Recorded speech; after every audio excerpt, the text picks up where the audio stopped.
ఓం శ్రీ రామచంద్రాయ నమ. శ్రీమద్ వాల్మీకి రామాయణము అయోధ్యాకాండలో 22వ సర్గ. అంతా విధి ప్రభావం. బాధపడిపోతున్నాడు లక్ష్మణుడు, దీనుడైపోతున్నాడు. కోపంతో నాగుపాములా బుసకొడుతున్నాడు. రోషంతో 2 కళ్ళు ఎర్రగా చింత నిప్పుల్లా కనకనలాడుతున్నాయి. అన్నగారంటే చెప్పలేని స్నేహం అతడికి. పరిస్థితి తట్టుకోలేకపోతున్నాడు. అంతా చూశాడు రాముడు. ధైర్యం చిక్కపడుతూ మళ్ళీ ఎత్తుకున్నాడు. తమ్ముడు, రోషం కూడదయ్యా. విచారం విడిచిపెట్టు. ధైర్యం తెచ్చుకో. అవమానం మనసులో పెట్టుకోకు. సంతోషం తెచ్చుకో. నా అభిషేకం కోసం చేసినవన్నీ వదిలిపెట్టు. త్వరపడు. ఆలస్యం చేయకు.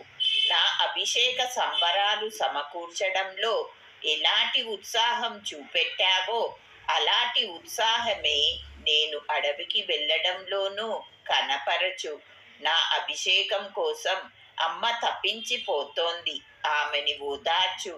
ఆమె సంశయం పోగొట్టు. అమ్మ దుఃఖపడుతూ ఉంటే సహించలేను, ఊరుకోలేను. తల్లులకి తండ్రికి తెలిసైనా తెలియకపోయినా ఎన్నడూ ఏ అపకారము చేయలేదు నేను. నాన్న ఎప్పుడు అబద్ధమాడడు, అన్నమాట తప్పడు. సత్య పరాక్రముడాయన. ధర్మానికే అతడు భయపడుతున్నాడు. ఆయనకి భయం లేకుండా చెయ్యాలి. నా పట్టాభిషేకం ఆగకపోతే తన మాట అబద్ధమైపోతుంది. మనస్తాపంతో వేగిపోతాడు మహారాజు. కనుక పట్టాభిషేక పనులన్నీ వెంటనే ఆగిపోవాలి. ఇప్పుడే అడవికి బయలుదేరాలని నా సంకల్పం. నేను అడవికి వెళ్ళిపోతే అమ్మ కైక కృతార్థురాలవుతుంది. ఏ అడ్డు లేకుండా భరతుడికి పట్టాభిషేకం చేస్తుంది. నేను నారబట్టలు కట్టుకుంటాను, జడలు ధరిస్తాను, అడవికి వెళతాను. ఆమె సంతోషిస్తుంది. అందాక ఆమెకి మనస్సుఖం ఉండదు. లక్ష్మణ, నేను అడవికి వెళ్ళాలని తలపెట్టిన వాళ్ళ మనసు కష్టపెట్టడం ఇష్టం లేదు నాకు. అంచేత వెంటనే అడవికి బయలుదేరుతాను. ఆలస్యం కూడదు. నేను అడవికి వెళ్ళవలసి రావడానికి, రాజ్యం రాకుండా పోవడానికి కైక కాదు కారణం. అంతా విధి ప్రభావం. విధి కాకపోతే నేనంటే ఎప్పుడూ ప్రేమతో చూసే కైకకి ఇప్పుడు ఇలాంటి అభిప్రాయం కలగడానికి ఏమిటి కారణం? తల్లులు అందరూ ఒకటే నాకు. అలాగే భరతుడు ఒకటి, మనం ఒకటి అని ఎన్నడూ ఇంతవరకు చూడలేదు. కైక, మరి ఇప్పుడు ఈ అంతరంగం ఎందుకు వచ్చిందంటావు? నా అభిషేకం ఆపాలని, నేను అడవికి వెళ్ళాలని ఆమె దారుణంగా అందంటే దీనికి ఎంత మాత్రమూ ఆమె స్వభావం కారణం కాదు. విధియోగమే కారణం. కైక రాజపుత్రి, గుణవంతురాలు. భర్త దగ్గర ఎలా నడుచుకోవాలో ఆమెకి తెలుసు. అలాంటి ఆమె ఒక సామాన్య స్త్రీలా ఇలా అంటుందా? విధి కాకపోతే విధికి ఎదురులేదు. చూడు, ఇంతమంది ఇంత నిశ్చయించారు, అయినా ఆగిపోయింది అభిషేకం. విధి మనకి ప్రత్యక్షంగా కనపడదు. దాని పనుల వల్లే అవి అవపడుతుంది. విధి చేసింది అనుభవించవలసిందే మనం. దానికి తిరుగులేదు. సుఖము, దుఃఖము, భయము, క్రోధము, లాభము, నష్టము, చావు, పుట్టుక, వీటన్నిటికీ కారణం ఇదంతా విధి ప్రభావమే. ఉగ్రమైన తపస్సు చేసే ఋషులు కూడా విధికి లోబడి బాధపడుతున్నారు.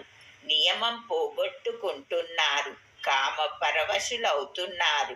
తపస్సు చెడగొట్టుకుంటున్నారు. మనస్సులో కూడా అనుకొంది ఏదో అకస్మాత్తుగా వచ్చి పడుతోంది. ఎంతో ప్రయత్నం చేసి ఆరంభించిన కార్యం ఆగిపోతుంది. అదంతా విధి ప్రభావం. ఈ తత్వం తెలుసు కనుకనే నేను మనస్సు నిగ్రహించుకుంటున్నాను. పట్టాభిషేకం ఆగిపోయిందని పరితాపం లేదు నాకు. నువ్వు నాలాగే పరితాపం వదిలిపెట్టు. అభిషేకం కార్యాలన్నీ ఆపించు. అభిషేకం కోసం వచ్చిన పవిత్ర జలాలు నా తపస వ్రతానికి వినియోగపడతాయి. కాదు కాదు, ఇది రాజద్రవ్యం. రాజ్యం కోసమే అవి వినియోగపడాలి. నేనే స్వయంగా నీళ్లు తెచ్చుకు స్నానం చేస్తాను. రాజ్యం లేదని సంతాపం ఎందుకోయి? రాజ్యం, వనవాసం, ఈ రెంటిలోనూ రెండోదే దివ్యంగా ఉంటుంది. కైక వల్ల నా పట్టాభిషేకం భగ్నమైందనుకోకు. చెప్పాను కదూ, అంతా విధి ప్రభావం. విధి ప్రేరణ వల్లే ఆమె ఇలా అంది, అంతే. శ్రీమద్ రామాయణం అయోధ్యాకాండలో ఇది 22వ సర్గ.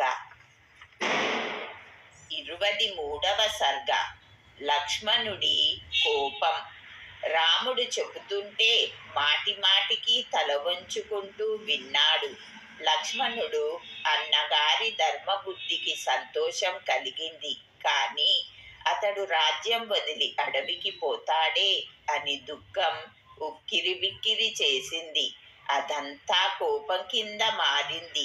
కనుబొమ్మలు ముడిపడ్డాయి. పుట్టలో బుసకొట్టిన మహాసర్పంలా బుసకొట్టాడతడు.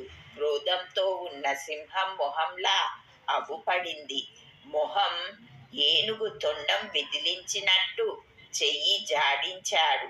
మెడ ఇటు అటు తిప్పాడు.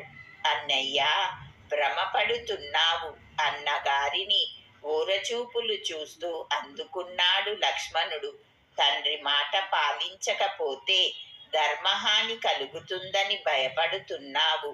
లోకులు నిందిస్తారని, ధర్మం విడిచిపెడతారని అనుకుంటున్నావు. సూర్యుడివి నువ్వు, క్షత్రియుల్లో ఉత్తముడివి. అలాంటి నువ్వు పనిమాలిన విధిని గొప్ప అనడం భ్రాంతి కాకపోతే ఏమిటి మరి?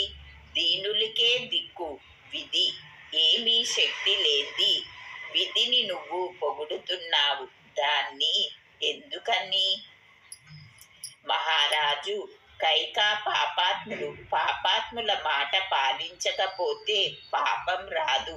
ధర్మాత్ముడివి నువ్వు. కొంతమంది కపట వేషం వేసుకుంటున్నారు. ధర్మంగా నడుస్తున్నామంటారు.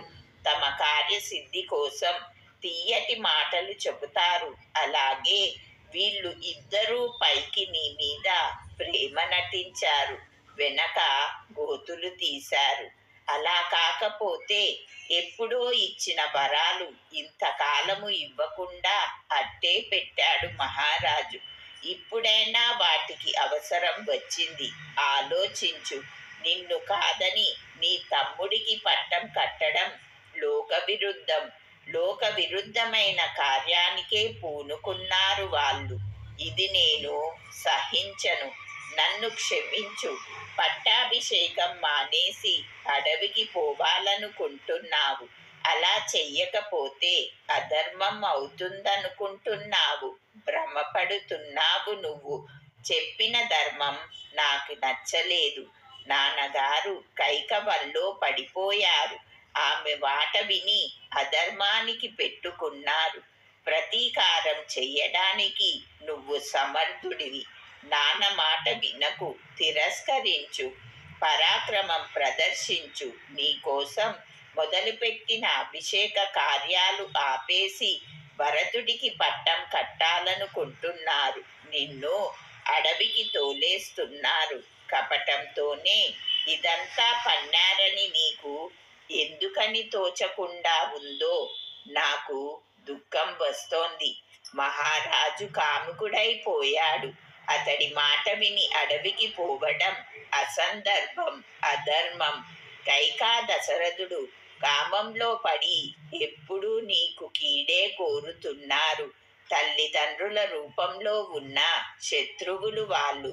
కామపరులైపోయి కోరరాని కోరిక కోరుతున్నారు.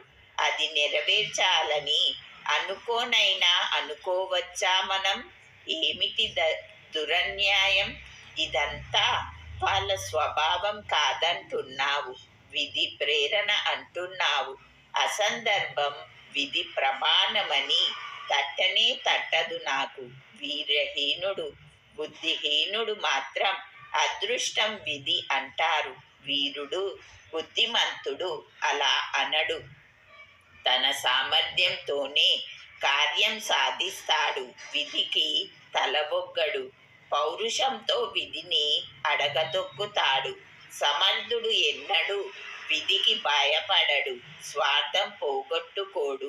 దుఃఖాల పాలు కాడు. విధి ప్రభావం, పౌరుష ప్రభావము ఇప్పుడే చూస్తారు ప్రజలు. విధి బలమైందో పురుషుడు బలమైన వాడో ఈ సందేహం నేనే తేల్చేస్తాను. నీ పట్టాభిషేకం చెరపడానికి పూనుకున్న విధిని నా పౌరుషంతో పడగొడతాను.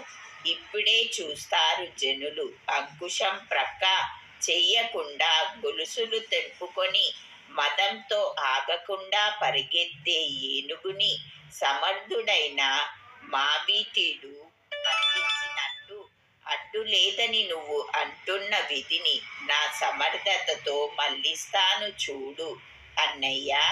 దిక్పాలకులందరూ ఒక్కటై రాని, మూడు లోకాలు తిరగబడని, నేను నుంచున్నాక రాముడి పట్టాభిషేకం ఆగదు. ముసలి దశరథుడు ఏం చేస్తాడు? మహారాజా, నువ్వు అడవికి వెళ్ళాలని కుట్ర చేసిన పాపాత్ములు 50 మందిని 14 అడవికి వెళ్ళినట్టు చేస్తాను ఇప్పుడు.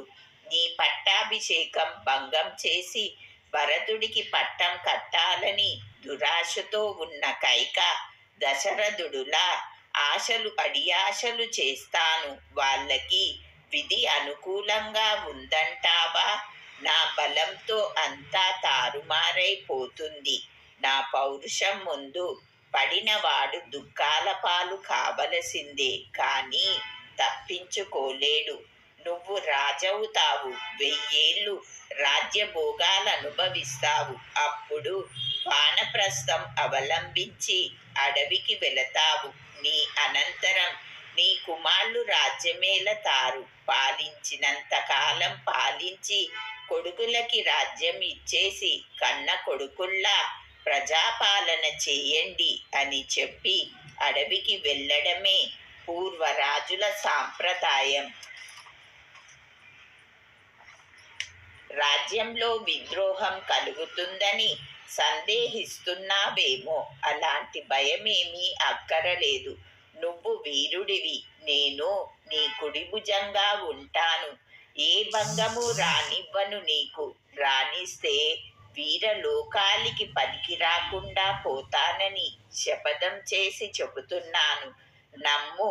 సముద్రం పొంగి రాకుండా ఒడ్డు ఎలా అడ్డుతూ ఉందో అలాగా నీ రాజ్యంలో ఏ కల్లోలము రాకుండా అడ్డుకుంటాను. వశిష్ఠుడు మొదలైన వాళ్ళ దగ్గరికి వెళదాం. పట్టాభిషేకం చేసుకుందువు కాని ఇక నువ్వే ఆ పనే చూడాలి. నీ మీదికి ఏ రాజు వస్తాడో చూస్తాను. నేను ఒక్కనే వాళ్ళ అందరి పని పట్టేస్తాను అన్నా నా చేతులు 2 యుద్ధం చేయడం కోసమే ఉన్నాయి. అందంగా అలంకరించుకోవటం కోసం కాదు. ఇదిగో ఈ విల్లు శత్రువుల మీద బాణాలు కొట్టడానికే పట్టుకున్నాను. ఈ కత్తి పగవాళ్ళని తెగ నరకడానికే మొలకి కట్టుకున్నాను. ఊరికే అందరి కోసం కాదు. ఈ అమ్ములపాది బాణాలు శత్రువుల్ని చంపడానికే కాకపోతే ఊరికే ఎందుకు? ఈ 4 ఆయుధాలు తక్కినవి పగవాళ్ళని హతమార్చడానికి కాకపోతే ఎందుకని? నా శత్రువన్న వాడు ఎవడు బతకడం నేను సహించలేను. మెరుపులాంటి కరుకు కత్తి చేతిలో ఉంటే చాలు. వజ్రాయుధంతో దేవేంద్రుడు వచ్చినా నరికి పారేస్తాను. ఎంత రానువు ఎదిరించినా సరే ఏనుగులు గుర్రాలు కాల్బాలము ముక్క ముక్కలు చేసేస్తాను. తలకాయలు కాళ్ళు చేతులు మొండాలు కుప్పలు కుప్పలు కూలగొడతాను. భూమి మీద సందు లేకుండా చేసేస్తాను. నా కత్తి వేటుకి శత్రువుల ఏనుగులు నెత్తురు కక్కుకుంటాయి.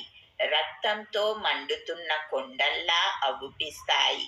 నా కత్తి వాటి మీద పడుతూ ఉంటే మేఘాల మీద మెరుపు మెరిసినట్టు ఉంటుంది. ఉడం తోలు చేతి కవచం వేసుకొని ధనుస్సు పట్టుకుంటే మొనగాడన్న వాడు నా ఎదుట ఎలా నిలబడతాడో చూస్తాను. మొగాడన్న వాడల్లా ఆడదానిలా పరుగుచ్చుకోవాలి. వీరుడన్న వానల్లా బాణాలతో ముంచేస్తాను. సామాన్యుల్ని ఒక్క బాణంతో వేలు వేలు దుళ్ళగొడతాను. భటుల్ని గుర్రాల్ని ఏనుగుల్ని ఆయువు పట్లలో బాణాలు నింపి చంపేస్తాను. ప్రభు, నా అస్త్రాల ప్రభావం నువ్వే చూద్దువు కాని మహారాజుని ఇప్పుడే తోసి పారేస్తాను. నిన్ను రాజు చేసి కూర్చోపెడతాను.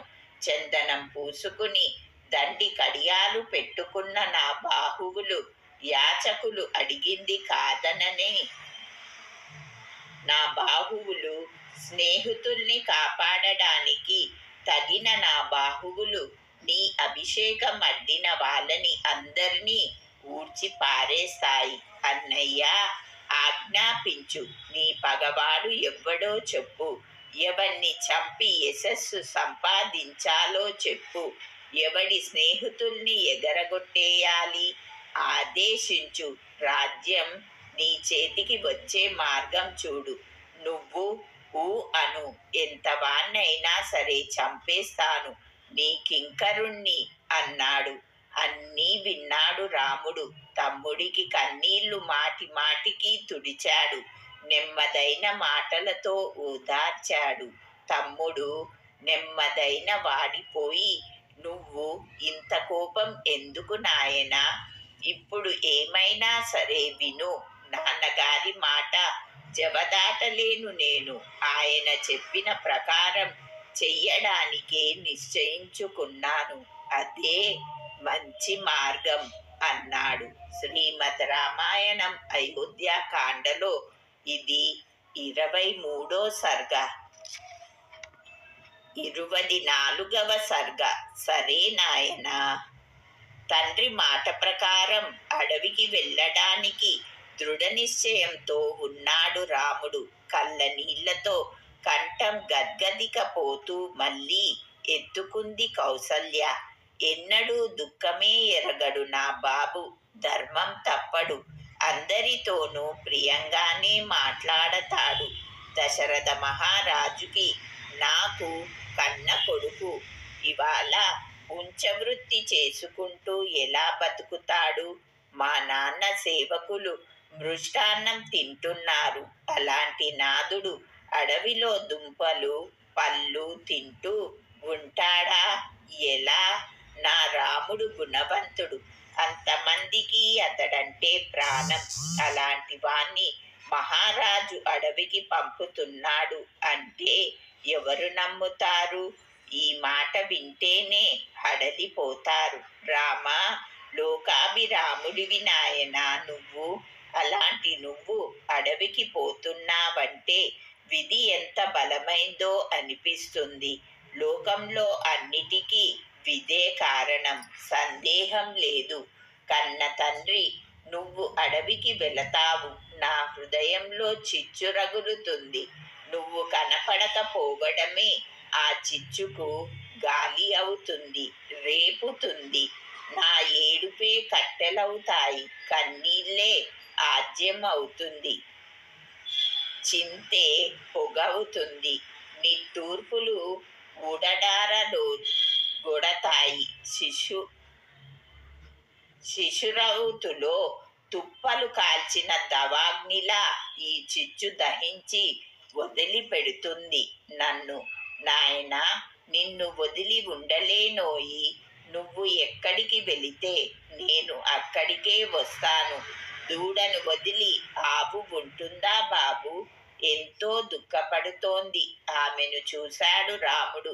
మెల్లిమెల్లిగా ఓదార్చాడు. అమ్మా, అసలే కైక వంచనలో ఉన్నాడు నాన్న. నేను అడవికి వెళతాను. నువ్వు అతన్ని వదిలేసి వచ్చేశావో మరి బతకడు నాన్న. ఇందులో ఏమీ సందేహం లేదు.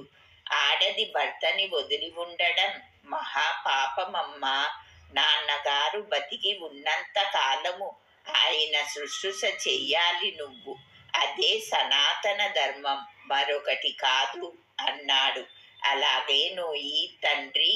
రాముడు చెప్పింది విని కొంచెం కుదుటపడి అంది కౌసల్య.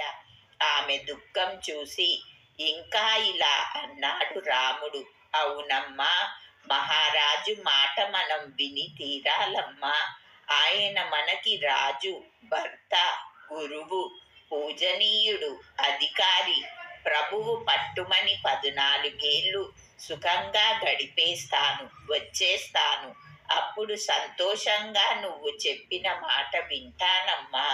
మొహమంతా కన్నీళ్లు చేసుకుని కొడుకును చూసింది తల్లి. సవతుల మధ్య నేను ఉండలేనోయి నాన్న, దుఃఖపడుతూ అంది ఆమె. నీతోనే పట్టుకుపో నన్ను. నాన్నగారి మాట మీద నువ్వు అడవికి వెళ్ళడమే నిశ్చయమైతే అడవి లేనిలా నీ వెంటే ఉంటాను. నన్ను తీసుకొని వెళ్ళు. వెక్కి వెక్కి ఏడ్చింది కౌసల్య. అది కాదమ్మా. మళ్ళీ అందుకున్నాడు రాముడు. బ్రతికి ఉన్నంత కాలము స్త్రీకి భర్తే దేవుడు, భర్తే ప్రభువు.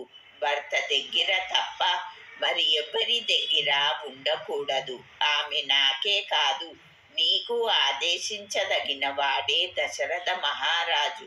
లోకానికే రాజు అతడు, ధీమంతుడు. ఆయన ఉంటూ ఉండగా అనాథలా భయపడతావెందుకమ్మా నువ్వు? తమ్ముడు భరతుడు కూడా ధర్మాత్ముడే. అందరితోనూ ప్రియంగా మాట్లాడతాడతడు. నీకు ఏ లోపం రాకుండా చూస్తాడు. ఎన్నడూ ధర్మ విరుద్ధంగా నడవడతడు. నేను వెళ్ళాక నువ్వు పుత్రశోకం పెట్టుకోకు. నాన్నగారికి ఏమాత్రము శ్రమ కలగకుండా అప్రమత్తురాలివై సేవించు. ఆయనకి వృద్ధాప్యం, దారుణమైన పుత్రశోకంతో ఆయన మరణించకుండా కాపాడాలి నువ్వు. ఎప్పుడూ హితంగా ఉపచారాలు చేస్తూ ఉండాలి. భర్తనే అనుసరించాలమ్మా. ఆడది ఎన్ని వ్రతాలు చేసినా, ఎన్ని ఉపవాసాలు చేసినా, ఎంత మంచి పేరు సంపాదించినా భర్తని అనుసరించని ఆడది పాపిష్టురాలేనమ్మా. పెద్దలకి నమస్కరించకపోయినా, దేవ పూజలు అవి మానేసినా భర్త శుశ్రూష చేస్తే చాలునమ్మా. సర్వం సంపాదిస్తుంది ఆడది కనుక భర్తకి సంతోషం కలిగించే పని చేస్తూ అతడి సేవ చేయడమే స్త్రీకి కర్తవ్యమమ్మా. వేదాలు, ధర్మశాస్త్రాలు ఈ ధర్మమే ఘోషిస్తున్నాయి. అమ్మా, నేను తిరిగి వచ్చేదాకా నా కోసం హోమాలు అవి చేయాలమ్మా నువ్వు. మంచి మంచి పువ్వులు, వాటితో దేవతల్ని పూజించాలి. దానాలు, దక్షిణలు ఇచ్చి బ్రాహ్మణుల్ని తృప్తిపరచాలి. నేను వచ్చేదాకా నా కోసం ఎదురు చూస్తూ నియమంగా నిరుతాహారంతో భర్త శుశ్రూష చేస్తూ కాలం గడపాలి. అదే మంచిది. నేను అడవి నుంచి వచ్చేశాక ధర్మాత్ముడు నాన్న అందాక బతికి ఉంటే నీ కోరికలన్నీ తీరుతాయమ్మా అన్నాడు. కొడుకు మాటలు వింది కౌసల్య. అతడు అడవికి వెళ్ళడం తప్పదనుకుంది. ఆమె దుఃఖం మరింత పొంగి పొర్లింది. కన్నీరు కంటికి మంటికి ఏకధారగా ప్రవహించింది. నువ్వు పరాక్రమశాలివి నాయనా. ఎక్కడా భయం లేదు నీకు. అడవికి వెడతానని పట్టుపట్టి కూర్చున్నావు. నీ సంకల్పం తిప్పడం తరం కాకుండా ఉంది నాకు. కాలం గడవరాంది. సరే నాయనా, చెల్లించకు, అడవికి వెళ్ళు, ఎక్కడ ఉన్నా శుభమే కలుగుతుంది. నీకు చల్లగా అడవి నుండి తిరిగి వస్తావు. నా దుఃఖమంతా పోతుంది. అన్ని సుఖాలు అప్పుడే కలుగుతాయి. మహాభాగుడివి నువ్వు. వ్రతం పాలిస్తావు. కృతార్థుడివవుతావు. తండ్రి రుణం తీర్చుకుంటావు. చల్లగా వచ్చేస్తావు. పరమసుఖం అనుభవిస్తాను నేను. అయ్యో, నేను ఎంత మొత్తుకున్నా నీ బుద్ధి మల్లకుండా చేస్తోంది విధి. ఎంత బలమైందో అంది. మహానుభావుడివి తండ్రి, నువ్వు చల్లగా తిరిగి వచ్చేస్తావు. మంచి మాటలతో నన్ను ఓదారుస్తావు. అబ్బా, జడలు నారలు కట్టుకుని అడవి నుంచి నువ్వు తిరిగి వచ్చిన ఆ 14 తరువాత దినం ఇవాళే వచ్చేస్తే ఎంత బాగుండేది అంది. కొడుకు అడవికి వెళ్ళడం మానడని గ్రహించేసి ఆదరంగాను శుభంగాను ఆశీర్వదించింది కౌసల్య. శ్రీమద్ రామాయణం అయోధ్యాకాండలో ఇది 24వ సర్గ.